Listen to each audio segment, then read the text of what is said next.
Olá! Pessoal, hoje eu vim falar sobre o devido processo legal. Mas pra falar sobre o devido processo legal, eu vou comparar Estevão e Paulo. Né?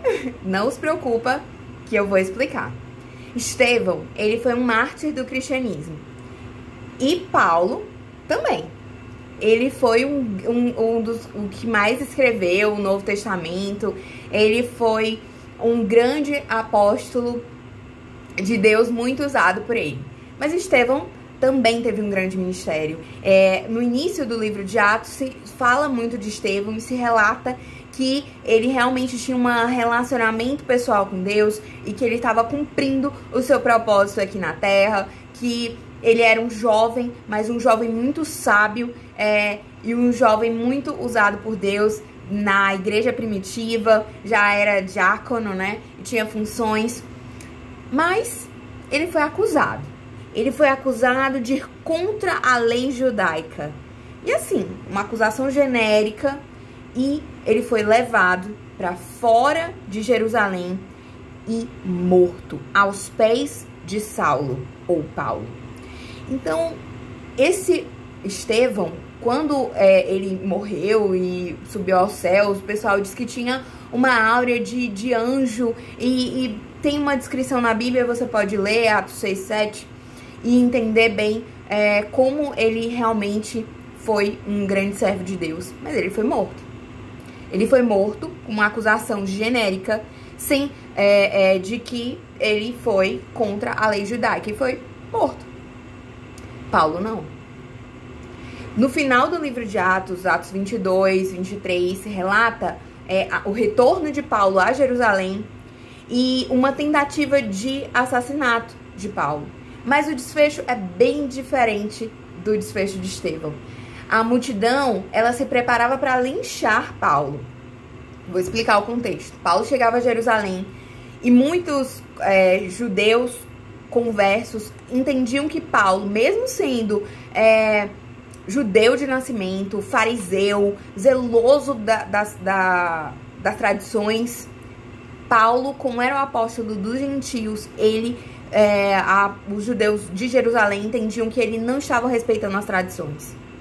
Então, eles estavam muito revoltados com Paulo, e aí Paulo foi aconselhado a pagar pelos rituais de purificação e acompanhar 4 jovens. Quando estava no final dos 7 dias dos rituais de purificação, alguém viu Paulo no templo e o acusou de profanar o templo, de colocar gregos, estrangeiros no templo, e Paulo quase foi linchado. Ele foi salvo pelos romanos, que o levaram preso.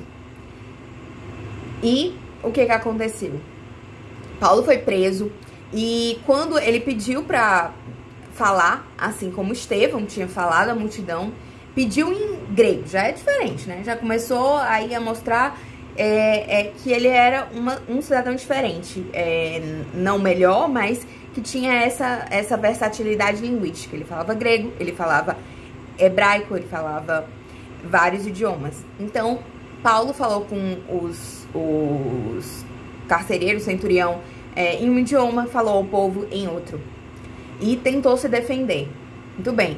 Paulo não conseguiu acalmar a multidão. E até conseguiu a atenção da multidão em um certo tempo, mas quando ele falou que Cristo, contou o testemunho dele, que Cristo o comissionou a pregar aos gentios, aos não-judeus, a multidão ficou alvoroçada e mandou matá-lo.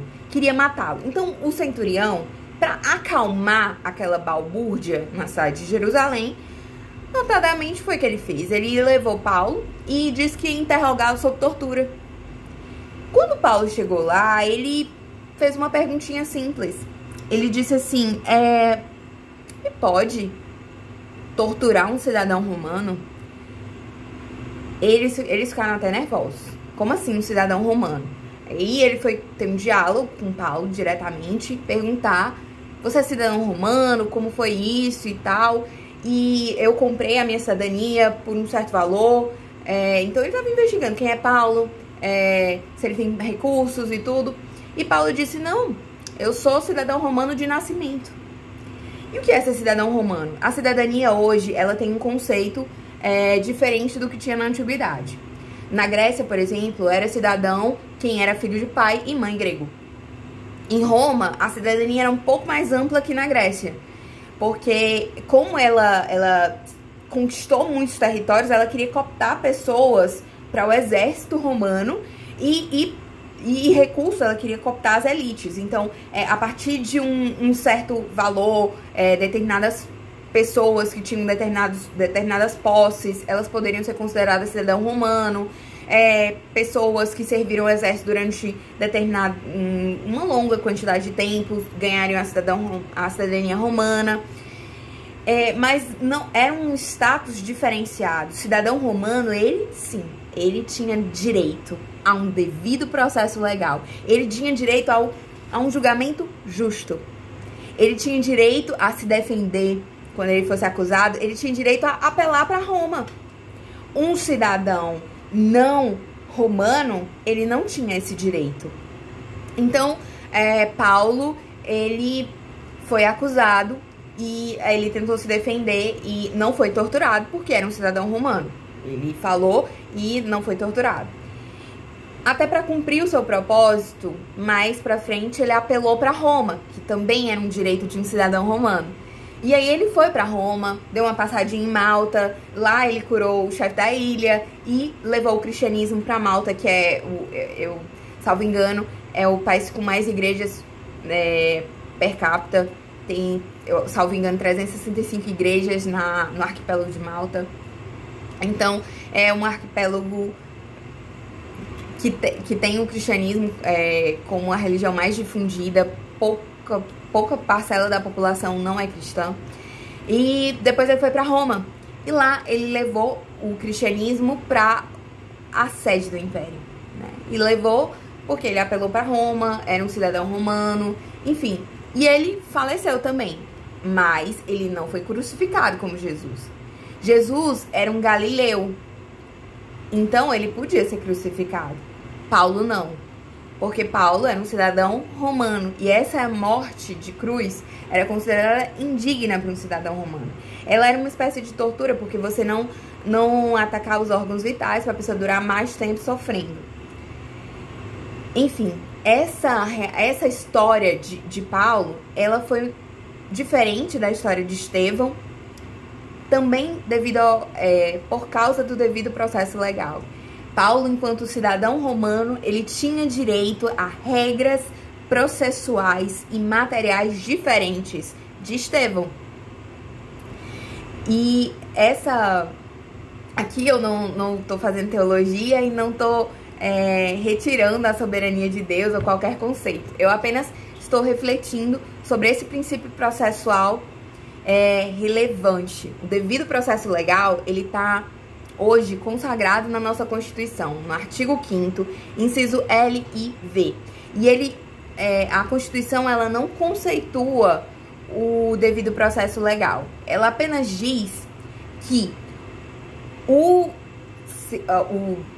cidadão, né, o brasileiro, ele não, e o estrangeiro também, no princípio se aplica aos estrangeiros, no caso do Brasil, ele não pode ser privado de bens, direitos, liberdade, sem um devido processo legal.